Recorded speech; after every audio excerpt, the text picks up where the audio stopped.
so here it is, right here. This is the introduction video for Powder's new channel. So, obviously everybody knows that I've been sharing my experience on other channels, and they created a lot of controversy. It created a lot of, it impacted a lot of people's lives for the positive, and it also, reached out to some people that are fighting a federal indictment. So I figured it was necessary on this one right now to clear the air on a lot of stuff, and this one is directed to Mr. Ronnie Yondell himself and Travis Burhop himself. And the reason and the purpose that I'm getting at this and conveying my feelings to you guys is because I definitely seen what was put up on Instagram. Certain people had reached out to me to, make me aware of what's really going on as far as the subpoena and, a certain someone being connected to law enforcement. Well, I wanted to address a couple things. First and foremost, when I first started doing this, I didn't have any expectations, Ronnie. I didn't have any expectations at all. I wasn't thinking that it was going to affect anything that you guys had going on. First off the top, I respect who you guys are. I respect everything that you guys got going on, and obviously I got thrown away. Now, when this first happened, when me and Travis got into it, when we first started butting heads, I will say this, Travis was good to me. I was still associated, affiliated with that kind of lifestyle. And the one thing that was really, really hard, I think the main thing that we kept butting heads over was the simple fact that Travis, as much money as he was making and whatever he was doing, is that he wasn't in the shoe with us, Ronnie. So it was really, really hard to take this man seriously. So, back then I was a soldier, and a soldier didn't want to fall in line to somebody who had never been there or done that. Had it been someone like you or Big Frank or some of the originals or any one of the, original Aryan Brotherhoods, things probably would have been different. I tell you right now, I would have never bucked no calls. I would have never bucked anything. But the one thing that I don't regret is that I never would have taken up that position that he was offering me down there. So, I got removed 3 different times. There's a lot of people. When I ran into Big Frank in Kern Valley after I got stabbed the 3rd time, he told me himself out of his own mouth, he asked me, he said, "Powder, are you okay? Have you talked to the cops?" And I said, "No, I have not talked to the cops." "Why did you ask me that?" And he said, "Because there's not very many people that would experience what I experienced and live to tell the tale or not flip." Well, at that time, I didn't either. And I think at the end of the day, everybody can at least respect my heart. And I wanted to, convey a couple things so that you get a whole clear perspective of what's going on my side. Now, at the time when all this was going on, when we got out of the shoe, I was as loyal as I could be. I sat on the hot seat for you guys. I did everything to the best of my ability as a youngster. I was still a youngster. I was only like 31, 32 years old, still picking up game. And then here I am battling with Travis Burhop because it was hard to take him seriously. And then once I got in trouble, I was willing to face the music. Obviously, I was willing to face the music 3 separate times. I gave you guys 3 attempts at my life, Ronnie, 3 attempts. Whoever made that call, I don't know. I don't care. All I'm saying is that, I did that. I did that in Calipatria, I did it in Centinela, and then I did it in Kern Valley. And I still made it through. I'm still alive. So in my mind, you guys didn't want me anymore. You guys threw me away. You don't need Powder anymore. And that changed my whole entire, perspective and my direction of life. And so when I met up with Mr. Tony De La Torre, when I met up with him and he discovered me to tell these stories, I just wanted to make a positive impact. I didn't really understand or realize that it would put me into a position to be subpoenaed with anything that you guys got going on. And the reason why I wanted to reach out to you is because, of course, everything that I'm saying.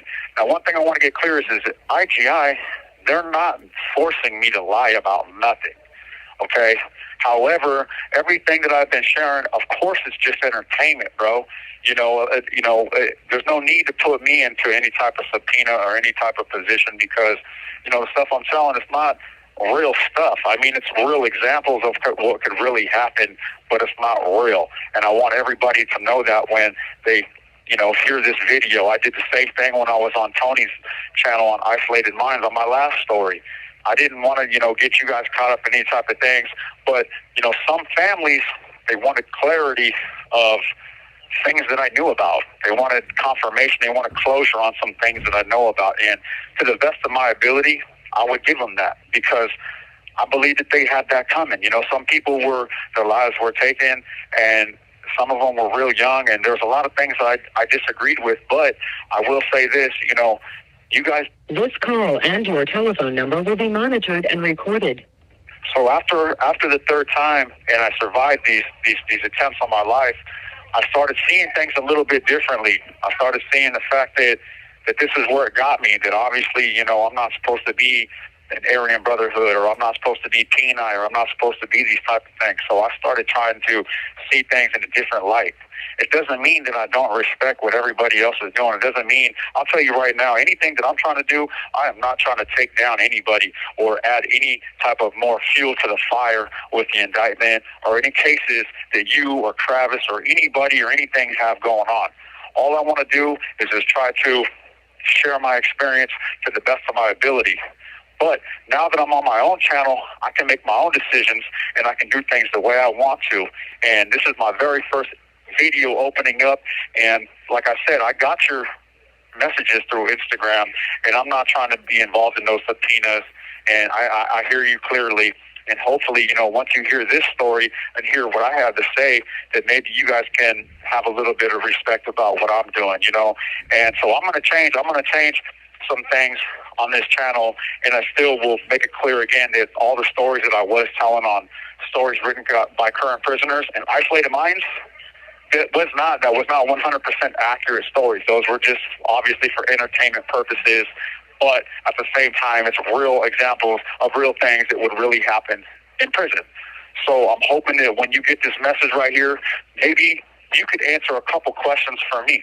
Maybe you can answer a couple questions for me, and perhaps we can open up some sort of dialogue, you know, to alleviate a lot of this controversy that's been going on. Because, you know, a lot of people are saying that I'm telling lies, which I'm not telling any. IGI is not forcing me to tell any lies. And secondly, this call and your telephone number will be monitored and recorded. I'm not trying to be a part of any subpoena, but maybe you can answer me some questions, Mr. Ronnie. You know, after getting hit three times, why couldn't it be let go? Why couldn't that be respected? You know, most people, they check in and they flip after the first time they get stabbed, after the first time they face the music, especially the second time. But three times, I mean, that demonstrated heart to the furthest degree, and I never understood that, to why a person who sat on the hot seat for years for you guys, a person who had always obeyed all the rules, a person who actually had the balls and the heart to go up against Mr. Burhop, who was a brother, to stand up for what he believed in, and then even when he was in the wrong, face the music. Why would a gang like you guys or whatever want to throw somebody away like that? Secondly, I got one more question.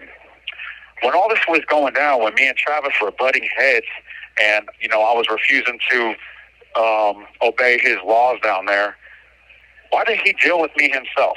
Like, if it was on a personal level, why wasn't he forced to deal with me himself instead of having all these kids and all these people catch cases that were, you know, going home? They didn't even have anything to do with it. You know, the reason why I got in trouble, Travis, he knows, it was so personal, it was so complex, and it was so, you know, between me and him. It didn't really have anything to do with anybody else. So I was hoping that maybe you guys can answer that for me, and we can kind of go back and forth, and we can kind of get to the bottom of this. That way there is no seat on anything that you guys are trying to do, and maybe you guys can allow me to continue to proceed and do what I want to do, just in a different type of fashion.